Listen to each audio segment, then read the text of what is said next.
5 unsettling online dating horror stories you won't forget. Story 1, the perfect match.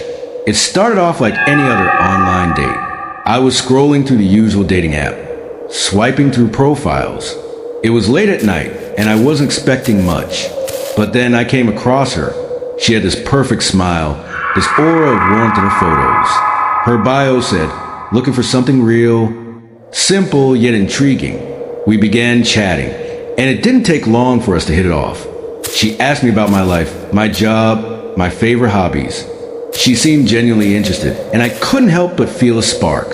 There was something about her that felt different. We decided to meet. She suggested a cozy cafe not too far from where I lived. As I walked in, I looked around, scanning the room for her. But then I saw her, sitting at the corner table, staring at me with an unsettling intensity. Her eyes didn't blink. It was like she was waiting for me, watching my every move. I waved, trying to brush off the odd feeling in my gut, and sat down. The conversation flowed at first, but something was off. Her voice was too calm, too measured. Her responses felt rehearsed, like she had memorized them. Every time I spoke, she would smile faintly, but her eyes never left mine. I tried to ignore the feeling, thinking maybe I was overreacting. But then she said something that chilled me to my core.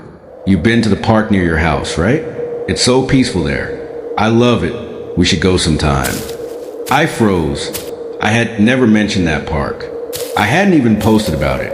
I stared at her, my mouth dry, my mind racing. How did she know? She noticed my reaction, and the smile on her face grew wider, almost too wide. You look surprised, she said softly. I've been keeping an eye on you. I wanted to run. I wanted to get up, leave the cafe, and never look back. But something held me there. Something made me stay. Her gaze. It was as if she was seeing into me, into my soul. I ended up staying for another hour, the conversation slowly unraveling into an uncomfortable silence. When I finally left, she followed me out of the cafe, her footsteps echoing behind me.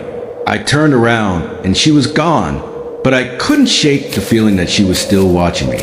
I never heard from her again, but every time I walk past that park, I feel her eyes on me. Story 2. The stalker from a distance. This one is a little different. I met him on a dating app just like everyone else. He seemed nice enough, no red flags. We exchanged numbers and started texting. He told me his name was Story 4, the silent stalker. I've always been cautious with online dating, but one night I was feeling adventurous, so I signed up for a new app. I matched a guy named Adam. He seemed normal at first, no weird messages, no strange requests, just casual conversations about life, music, and our favorite movies. A week passed, and I agreed to meet him in person. He suggested a quiet park near my house. I agreed, thinking it would be a peaceful place to talk. When I arrived, he wasn't there. I texted him, asking where he was. No response. I waited, thinking maybe he was just running late. Then I saw him, standing across the park, facing me, but there was something off about him.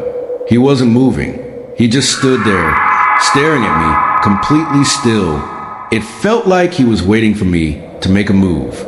I sent him another message, but it wasn't until I saw his eyes that I froze. His eyes, they were empty, hollow, as if there was nothing behind them. I panicked and ran to my car. As I started the engine, I glanced back at the park. He was still standing there, staring, not a word, not a sound. I never heard from him again, but I still wonder, who was he? What was he really waiting for? Story 5, the disappearing date. I met Rachel online. She was charming, funny, and had a way with words that made her irresistible. We texted for days before setting up a date. I suggested a quiet cafe, and she agreed. When I showed up, she wasn't there. I waited for what felt like hours. The cafe staff didn't recognize her name. I texted her, but no response. It was like she had vanished. I went home, feeling disappointed but not overly concerned. But then, as I scrolled through my phone, I got a message from Rachel. I'm sorry I missed our date.